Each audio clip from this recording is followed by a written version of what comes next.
Hello फिल्मी fans, स्वागत करते हैं आप सभी का अपने यूट्यूब चैनल में। स्वागत। अपने दिलों को लीजिए थाम और शुरू करते हैं एंटरटेनमेंट का काम। और आज हम जिस मूवी का एक्सप्लेनेशन करने वाले हैं उस मूवी का नाम है ब्लू पेयर। ये मूवी काफ़ी डिस्टर्बिंग है। अगर आप चाहें तो अभी भी वीडियो बंद कर सकते हैं। मूवी स्टार्ट करते हैं एक वार्निंग के साथ। हमारा मेन करेक्टर रेमी वो एक पियानिस्ट है और लेट नाइट एक बड़े होटल में पियानो बजाता है।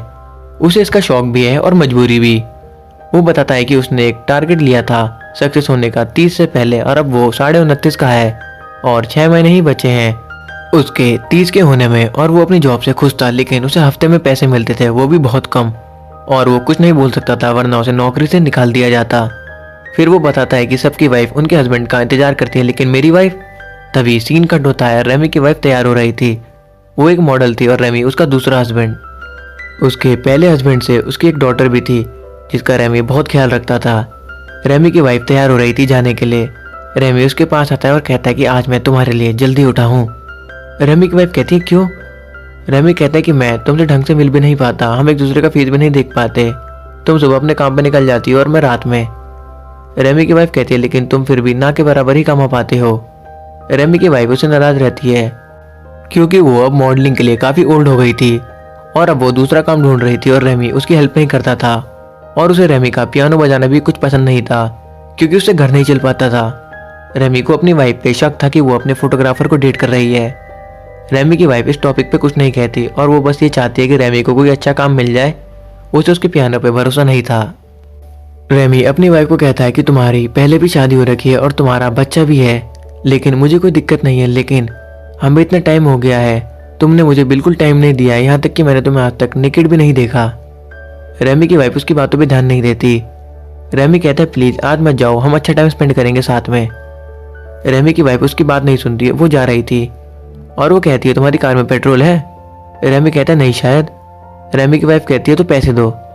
रेमी अपनी जीन्स में देखता है और बहुत देर ढूंढने के बाद उसे $30 मिलते हैं। वो अपनी वाइफ को दे देता है। रेमी की वाइफ कहती है फिर तुम क्या करोगे, ये तुम्हारे लास्ट पैसे हैं, अब तुम्हें अगले पैसे तुम्हारे अगले वीकेंड पे मिलेंगे। रेमी कहता है मैं देख लूंगा, तुम जाओ। सीन कट होता है। हमें दिखाया जाता है रेमी अपनी वाइफ की कार को धक्का लगा रहा था। रेमी थक कर कहता है इसकी बैटरी खत्म हो गई है, ये नहीं चलेगी। रेमी की वाइफ कहती है तुम बस धक्का मारो। रेमी मारता है और कुछ देर बाद वो गाड़ी स्टार्ट हो जाती है। रेमी कहता है एंजॉय करना, लेकिन अपने फोटोग्राफर के साथ नहीं, और वो फोटोग्राफर को गाली देता है। रेमी की वाइफ कार चलाती है और एक ट्रक सामने आ जाता है। रेमी की वाइफ ब्रेक नहीं लगा पाती और उसकी वहीं डेथ हो जाती है। रेमी वहां आता है और वो बहुत शॉक में था। सीन कट होता है। रेमी की वाइफ जिसकी बेटी का नाम मैरियन था वो स्कूल से आती है। वो रेमी से पूछती है कि मॉम अभी तक नहीं आई? रेमी कुछ नहीं कहता। मैरियन पूछते है कि आज आप बहुत टेंशन में लग रहे हैं, क्या हुआ? रेमी बोलता है कुछ नहीं। मैरियन कहती है सब ठीक है ना? रेमी कहता है हाँ सब ठीक है। उसमें हिम्मत नहीं हो रही थी मैरियन को सच बताने की। मैरियन जब अपना होमवर्क कर रही थी, रेमी उसके पास आता है और बैठता है और उससे एक पेपर और पेन मांगता है और वो एक लेटर लिखता है जिसमें वो लिखता है कि मैरियन एक बहुत बड़ी बैड न्यूज़ है, तुम्हारी माँ का एक्सीडेंट होने की वजह से डेथ हो गई है, लेकिन तुम टेंशन मत लो, मैं तुम्हारे साथ हूँ और हमेशा तुम्हारे साथ रहूँगा, तुम्हारा जो फैसला होगा। और रेमी बाजार जाने के बहाने लेटर टेबल पर रखता है और मैरियन को लेटर चेक करने को बोलता है और वो चले जाता है। और रेमी बाजार से वापस आता है और मैरियन टेबल पर लेटर पढ़ रही थी। मैरियन कहती है मजाक तो नहीं है ना? रेमी निराश होकर कहता है नहीं। रेमी कहता है टेंशन मत लो, तुम्हारे डैड तुम्हारे साथ हैं। मैरियन कहती है मैं अपने डैड के पास वापस नहीं जाना चाहती, मैं आपके साथ रहना चाहती हूँ। और दोनों बहुत रोते हैं। रेमी मैरियन के डैड के पास जाता है जिसका नाम चार्ली था। रेमी चार्ली को उसकी एक्स वाइफ की डेथ की न्यूज़ देता है। चार्ली को बुरा लगता है और चार्ली कहता है अब मैरियन का क्या होगा, उसे मेरे पास भेज दो। रेमी कहता है वो मेरे साथ रहना चाहती है। चार्ली कहता है मैं नहीं जानता, वो मेरे साथ रहेगी और हम दोनों अकेले हैं अब। रेमी कहता है मैं उसकी अच्छी केयर करूंगा। चार्ली कहता है मुझे अच्छा नहीं लगेगा अगर ये केस कोर्ट में ले जाना पड़े तो, बाकी तुम समझदार हो। रेमी घर आता है दुखी होकर। मैरियन कहती है क्या हुआ? रेमी कहता है कुछ नहीं। मैरियन कहती है मैं अपने डैड के पास नहीं जाना चाहती, मैं आपके साथ रहना चाहती हूँ। रेमी कुछ नहीं कहता और रात को दोनों बेड पे बहुत रोते हैं। अगले दिन रेमी मैरियन का सामान पैक करता है। चार्ली आता है, रेमी उसे ड्रिंक देता है। रेमी कहता है मैरियन का हमेशा ख्याल रखना। मैरियन स्कूल से वापस आती है। रेमी मैरियन से कहता है अपना ख्याल रखना। रेमी चार्ली को बोलता है मैरियन को दवाई टाइम पे दे देना उसके प्रिस्क्रिप्शन के हिसाब से और उसे रात को जल्दी सुला देना वरना उसे नींद नहीं आती। उसका ख्याल रखना, वैसे मैं जानता हूँ तुम घर पे नहीं रहते, मुझे नहीं पता मैं तुम्हें मैरियन को कैसे दे रहा हूँ। और चार्ली मैरियन को लेकर चले जाता है। रेमी बहुत उदास हो जाता है और अपने दोस्त के पास जाता है और उसके साथ टाइम स्पेंड करता है और वो उसे बताता है कि वो मैरियन को बहुत प्यार करता था। वो उसके साथ जब भी था जब उसे चिकन पॉक्स हुआ था और उसने उसकी माँ से ज़्यादा ख्याल रखा था उसका। रेमी वापस घर जाने के लिए निकलता है और रोड क्रॉस करके पास वाले टेलीफोन बूथ पे मैरियन को फ़ोन करता है और उसे पूछता है कि तुम ठीक हो ना, तुम्हें किसी भी तरीके की कोई दिक्कत तो नहीं। दूसरी तरफ से मैरियन की कोई आवाज़ नहीं आती। रेमी बहुत परेशान हो जाता है। वो कहता है तुम्हारे डैड आसपास है क्या, उन्होंने तुमसे फ़ोन छीन लिया क्या बात है मुझे बताओ। फ़ोन से कोई जवाब नहीं आता। रेमी बहुत कोशिश करता है लेकिन एंड में वो हार मान के जॉब पे जाता है लेकिन वो पियानो नहीं बजा रहा था। होटल का ओनर कहता है तुम पियानो क्यों नहीं बजा रहे। रेमी कुछ नहीं कहता, वो निराश बैठा हुआ था और बहुत पूछने के बाद वो कहता है मैं बहुत दुखी हूँ, मैं पियानो नहीं बजा सकता। ओनर कहता है मैं तुम्हें जॉब से निकाल सकता हूँ। रेमी कुछ नहीं कहता, होटल का ओनर उसे जॉब से निकाल देता है और कुछ दिन बाद मैरियन उसके घर आती है। रेमी कहता तुम यहाँ कैसे। मैरियन कहती है आप तो मुझे भूल गए, ना कॉल ना कुछ। रेमी कहता है मैंने करा था लेकिन लगता है तुम्हारे डैड। मैरियन कहती है कोई बात नहीं, अब मैं यहाँ हमेशा के लिए आ गई हूँ, मैं वापस नहीं जाऊंगी। रेमी कहता तुम्हारे डैड को पता है। मैरियन कहती है मैंने लेटर छोड़ दिया था। और कुछ देर बाद चार्ली आता है। वो पूछता है मैरियन इधर आई है क्या। रेमी कहता है हाँ। चार्ली कहता है उसे वापस मेरे साथ चलने के लिए मनाओ। रेमी कहता है अब वो बड़ी हो गई है, वो अपने फैसले खुद ले सकती है। चार्ली गुस्से में रेमी को मारता है और दोनों के बीच बहुत फाइट होती है। मैरियन आती है और दोनों की चोट में फर्स्ट एड लगाती है। चार्ली हार मान के चले जाता है और रेमी कहता है टेंशन मत लेना, मैं मैरियन का बहुत ख्याल रखूंगा। चार्ली कहता है उसे आजकल के लड़कों से दूर रखना, जरा देखना आजकल के लड़के सही नहीं है, उसे हमेशा बचा के रखना। रेमी कहता है टेंशन मत लो, मैं उसका हमेशा अच्छे से ख्याल रखूंगा। रेमी घर जाकर मैरियन से कहता है मेरी जॉब चली गई, अब मैं सब कुछ कैसे मैनेज करूंगा। मैरियन कहती है मैं बेबी सिटिंग कर लूंगी और आप पियानो सिखाने लगना लोगों को। रेमी कहता है ये अच्छा आइडिया है वैसे।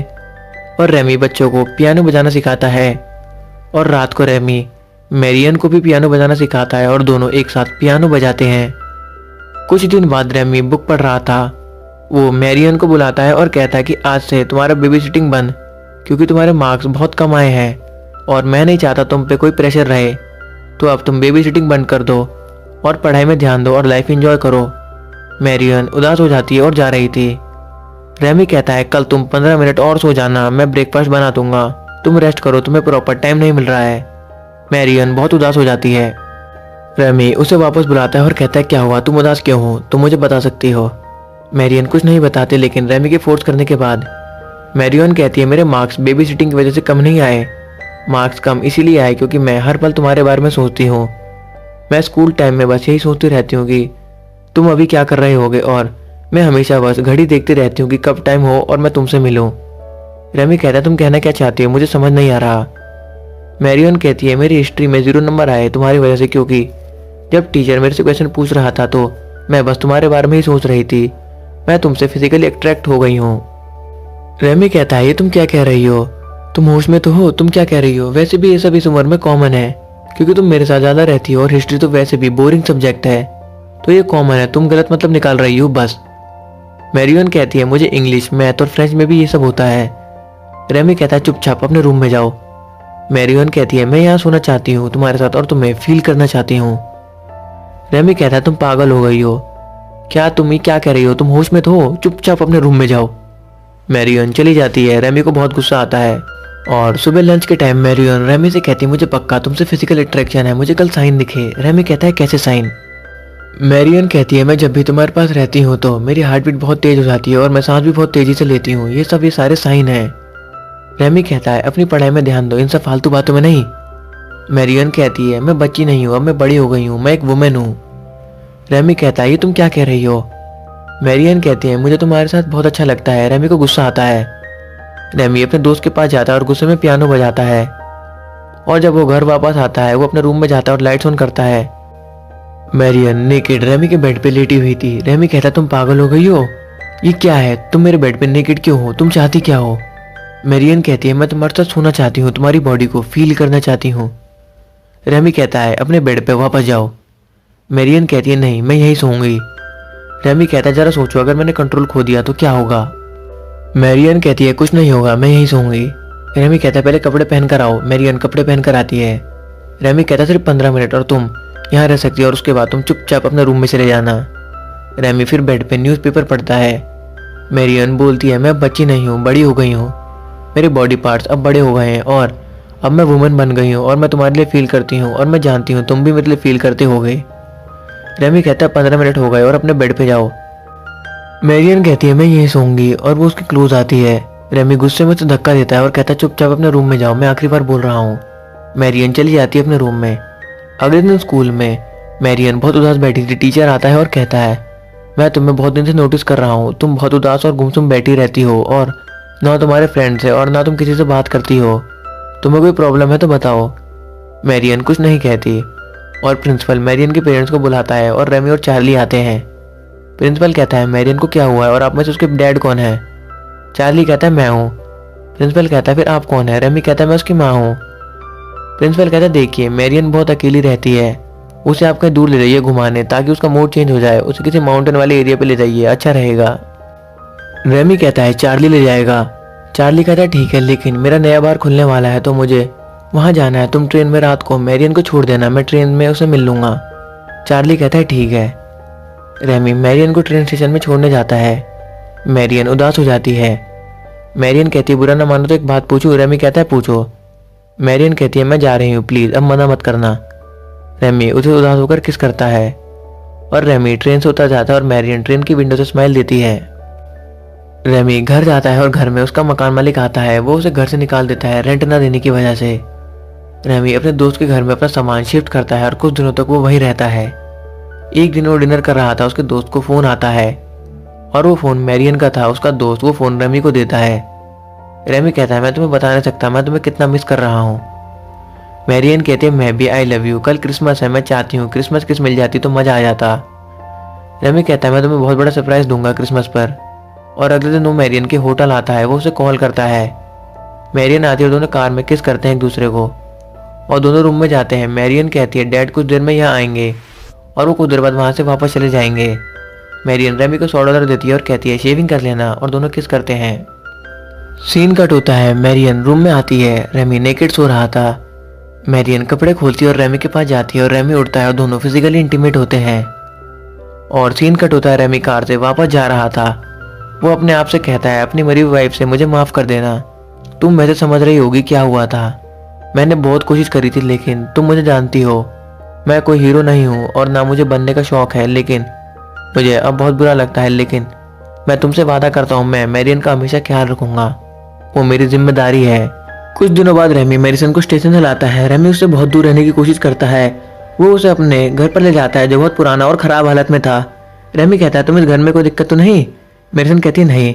रेमी उसे उसका रूम दिखाता है। मेरिसन हैरान होती है और कहती है कि मैं बच्ची नहीं हूँ जो तुम मुझे अपने से दूर रूम दे रहे हो, मुझे तुम्हारे साथ ही सोना है। रेमी कहता है ये नहीं हो सकता, तुम्हें अलग ही सोना होगा, तुम समझती क्यों नहीं हो, हम दोनों की एज में बहुत गैप है, तुम अपनी एज के किसी लड़के को डेट क्यों नहीं करती हो, हमारे बीच कुछ नहीं होगा, हम एक नई लाइफ स्टार्ट करेंगे। और मुझे भी ये सब बोल के बहुत तकलीफ हो रही है, लेकिन तुम अपनी एज के लड़कों को डेट करो। और सीन खट होता है, रेमी पियानो बजाता है और वो घर वापस आता है तो वो देखता है मैरिसन के रूम में बहुत सारे लड़के थे और मैरिसन उनके बीच में बैठी थी। रेमी कुछ नहीं कहता, वो अपने बेड में जाता है और सो जाता है। और अगले दिन जिस होटल में रेमी पियानो बजाता था उस होटल में मैरिसन आती है लड़कों के साथ और अपना बर्थडे सेलिब्रेट करती है और बहुत सारे लड़कों के साथ वो क्लोज होती है। रेमी देखकर पियानो बजा रहा था, उसे अच्छा नहीं लगता लेकिन वो कुछ नहीं कर सकता था। रेमी के साथ वाले लड़कों की माँ रेमी पे लाइन मार रही थी। रेमी इग्नोर करता है और वो उस लेडी को कहता है मैरिसन को आधी रात में भेज देना और वो चले जाता है। आधी रात को मैरिसन आती है और रेमी कहता है ये सब क्या हो रहा है, इसे बंद करो। मैरिसन कहती है तुमने ही तो कहा था कोई अच्छा लड़का ढूंढो अपनी एज का। रेमी कहता है इसका मतलब ये नहीं तुम सबको डेट करोगी जो मिला उसे। मैरिसन उसके क्लोज आती है और कहती है तुम्हें जलन मची क्या? रेमी कहता है नहीं, लेकिन अब बस हुआ। वो मैरिसन को किस करता है और कहता है मैं और हीरो नहीं बन सकता, मैं हीरो नहीं हूँ। और वो दोनों इंटीमेट होते हैं। और सुबह चार्ली आता है मैरिसन से मिलने, वो गेट नॉक करता है। रेमी और मैरिसन एक साथ सो रहे थे। रेमी कहता है तुम मत उठो मैं जाता हूँ। और वो आधे कपड़े पहनता है और गेट खोलता है और वो चार्ली को देखकर हैरान हो जाता है। चार्ली कहता है क्या हुआ? रेमी कहता है कुछ नहीं, और वो उसे अंदर बुलाता है और कहता है तुम यहाँ कैसे आए। चार्ली कहता है मैं काम के लिए पेरिस जा रहा था, सोचा अपनी बेटी से एक बार मिल लूं जाने से पहले, पर वो कहाँ है। रेमी डरते हुए कहता है वो स्कूल गई है और अभी तो वो कैंटीन में होगी। चार्ली कहता है अच्छा। तभी मैरिसन आती है। चार्ली हैरान हो जाता है और कहता है तुमने तो कहा था कि वो स्कूल गई है। मैरिसन बात को संभाल लेती है। रेमी भी अनजान बनने का नाटक करता है। मैरिसन चार्ली को कहती है रेमी को पता नहीं था कि मैं स्कूल नहीं गई, मेरा अलार्म नहीं बजा था। चार्ली कहता है चलो अपने डैड को गुड बाय किस दो, और वो किस करती है और चार्ली चले जाता है। उसके बाद मैरिसन और रेमी किस करते हैं। चार्ली देख लेता है, वो वापस आता है और कहता है कि तुम एक दूसरे को किस कर रहे थे क्या। रेमी कहता है क्या ये तुम क्या कह रहे हो। चार्ली कहता है सॉरी, लगता है मैंने कल रात ज्यादा ही ड्रिंक कर ली थी। वो चले जाता है और सीन कट होता है। रेमी सो रहा था। मैरिसन आती है और कहती है जल्दी मेरे साथ चलो, जहाँ मैं बेबी सिटिंग कर रही थी उस बेबी की तबीयत खराब है और उसकी माँ को फोन नहीं लग रहा, प्लीज मेरे साथ चलो और उसे देखो। रेमी जाता है, उन्हें डॉक्टर बुलाता है और वो डॉक्टर को $150 देता है और वो घर देखता है और वहाँ पियानो भी था। मैरिसन कहती है इसकी माँ का डाइवोर्स हो रखा है, वो अकेली रहती है अपने बच्चे के साथ, और डॉक्टर दवाई लिखता है और उस बच्चे की माँ आती है। रेमी उसकी माँ को देखता रहता है और वो कहता है तुम टेंशन मत लो, और रेमी अपनी फ्रेंड से दवाई के लिए पैसे मांगता है। उसके पास अब पैसे नहीं थे। उसकी फ्रेंड पैसे देती है। रेमी उसकी माँ को दवाई देता है। उस बच्ची की माँ उसे थैंक यू कहती है और वो मैरिसन को बहुत सारे पैसे देती है। मैरिसन और रेमी जा रहे थे। मैरिसन कहती है वो लेडी बहुत अच्छी है ना। रेमी उसके बारे में ही पूछने लगता है। मैरिसन कहती है जाओ कल उसका अम्ब्रेला वापस कर देना, मजाक में। रेमी और मैरिसन एक साथ सोते हैं। अगले दिन रेमी उस बच्चे का हालचाल पूछने उसके घर जाता है और बहुत सारा टाइम स्पेंड करता है उस बच्चे की माँ के साथ, और उस बच्चे की माँ भी उसमें बहुत इंटरेस्ट दिखाती है। और रेमी घर आता है और मैरिसन के साथ इंटीमेट होता है। मैरिसन कहती है तुम आज उस बच्चे की माँ के साथ थे ना, तुम वहाँ 3 बजे से 8 बजे तक थे। रेमी कहता है हाँ। मैरिसन कहती है क्या हुआ, तुम उसे अट्रैक्ट हो। रेमी कहता है शायद। मैरिसन कहती है मैं जानती हूँ एक ना एक दिन मैं बड़ी होंगी और तुम्हें डेट करूंगी, ये मेरा सपना है और हमारा एक बेबी हो और हम बहुत खुश रहें, लेकिन सच तो यह है कि वो सब मेरा सपना ही है, वो कभी सच नहीं होगा।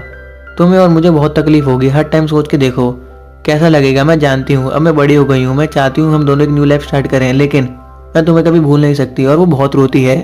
सीन कट होता है। उस बच्ची की माँ का कॉन्सर्ट होता है पियानो का। रेमी और मैरिसन भी आते हैं। कॉन्सर्ट के बाद रेमी कहता है मैं उस लेडी के साथ अपने म्यूजिक करियर को आगे बढ़ाना चाहता हूँ, तो प्लीज उसे सच मत बताना हमारा कभी। मैरिसन कहती है ठीक है, लेकिन मेरी एक शर्त है। मैरिसन उसे खाली रूम में ले जाती है और कहती है वादा करो जब भी मुझे तुम्हारी जरूरत होगी या तुम्हारी बॉडी को फील करना होगा तुम मेरे पास आओगे, मुझे कभी नहीं भूलोगे तुम। रेमी कहता है मैं वादा करता हूँ तुम जब भी बुलाओगी मैं जरूर आऊंगा, मैं वादा करता हूँ ये। फिर सीन कट हो जाता है। रेमी उस लेडी के साथ बैठा हुआ था। मैरिसन अपने डैड के पास जाती है। चार्ली कहता है तुम यहाँ वापस रहने आई हो क्या। मैरिसन कहती है अगर आपको कोई दिक्कत ना हो तो। मैरिसन अपने डैड को गले लगाती है। रेमी भागा भागा अपने घर जाता है और मैरिसन को ढूंढता है। वो वहाँ नहीं मिलती तो वो उसे ढूंढने उस लेडी के घर जाता है जहाँ वो बेबी सिटिंग करती थी। वो वहाँ जाके मैरिसन को आवाज लगाता है और उसे ढूंढता है और वो उस लेडी के बेड तक जाता है और वो लेडी नेकेड लेटी हुई थी। रेमी उसके पास जाता है और उसे गले लगाता है और वो लेडी कहती है टेंशन मत लो, मैं तुम्हारे साथ हूँ, और दोनों इंटीमेट होते हैं। और उस लेडी की बच्ची सब देख रही थी। और ये सीन दिखाता है मैरिसन की सिचुएशन को कि यही सब उसके साथ उसके बचपन में भी हुआ था, तभी मैरिसन रेमी से अट्रैक्ट थी। और ये मूवी यहीं पे खत्म होती है। इस मूवी की स्टोरी लॉलिता मूवी की तरह थी। हमने बहुत रिसर्च करा तो हमें पता चला ये लॉलिता से पहले रिलीज हुई थी और इसी स्टोरी के बेस्ड पे सन 1900 में इसकी नोवेल भी रिलीज हुई थी। और ब्यूपर का मतलब होता है स्टेप फादर, जो कि इस मूवी का टाइटल है। इस मूवी की लीड एक्ट्रेस जिसका नाम मैरिसन है, उसने इस मूवी के बाद सिर्फ 2 मूवी और करी हैं और उसके बाद वो मेल कैरियर बन गई। इसका मतलब लोगों के मेल डिलीवर करना। और कुछ सालों बाद एक फ्रेंच सीरियल में भी वो दिखी थी। अगर आप चाहते हैं कि हम बाकी बची 2 मूवी और कवर करें तो आप कमेंट करके बताएं। आई होप आपको हमारी वीडियो पसंद आई होगी एंड थैंक्स फॉर वॉचिंग।